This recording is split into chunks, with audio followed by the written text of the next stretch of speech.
世界看法不一，俄罗斯一个关键人物去世，给中国提了个醒。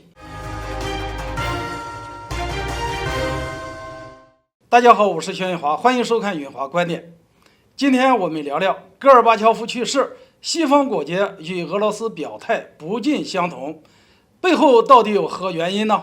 对中国有何警示意义呢？苏联最后一任领导人戈尔巴乔夫因长期重病去世，这一事件的意义看似一个生命的消亡，实则是一个时代的句号。作为苏联解体的一个重要参与者和见证者，其饱受争议的一生，让他的去世也带来了人们关于20世纪冷战记忆的一次唤醒和一次热议。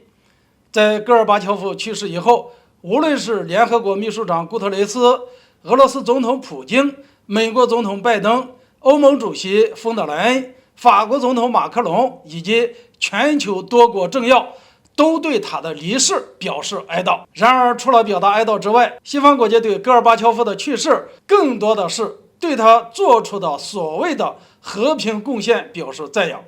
认为这位前苏联领导人发动了勇敢的民主改革，带来了所谓的自由和世界和平。由此可见，在关于戈尔巴乔夫的问题上，各方的分歧是比较大的。俄罗斯一方的态度更多的是对这位极具影响力的人物去世表示哀悼，西方国家的态度则是因为他做出的一系列行为，让西方在几乎没有挑战的情况下主宰了这个世界几十年。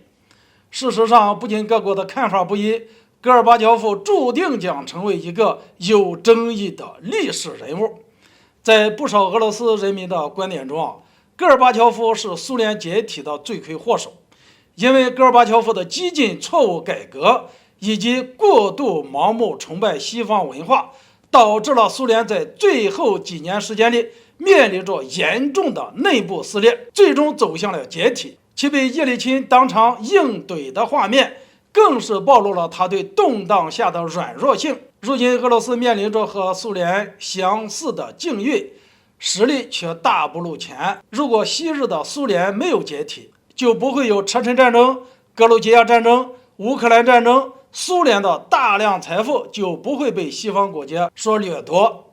然而，西方国家的眼里，正是因为戈尔巴乔夫的助力，让西方国家得以从冷战的铁幕中安全解脱，能够从苏联的解体中攫取大量的利益。如此舍己为人的品格，自然让西方国家对此大肆赞扬。毕竟赞扬不付出任何代价，但是利益却是实打实的。说白了，西方国家就是在假仁假义。由戈尔巴乔夫去世引发的热议和分歧，其实也给中国提了一个醒。第一，我们可以学习一切先进的东西，但绝不能盲目地学习西方。苏联昔日盲目向西方学习改革，并没有抓住自己在轻工业方面的核心问题，不能结合本国的实际情况，最终导致了改革全盘失败，照抄西方，最后一地鸡毛。第二，小心西方的花言巧语，坚定走自己的道路。西方国家赞美的东西不一定就是真的正确的东西，相反，西方国家所抨击的东西往往蕴含着足以让西方恐惧的力量。因此，我们越面临西方国家的指责，越应该坚定自己的道路，走出一条中国自己的康庄大道。最后，戈尔巴乔夫虽然去世，但是有关于他的争议也会被讨论很久很久。因为随着近几年美俄博弈、中美博弈的愈发激烈，冷战的苗头在美国的步步紧逼之下也出现端倪。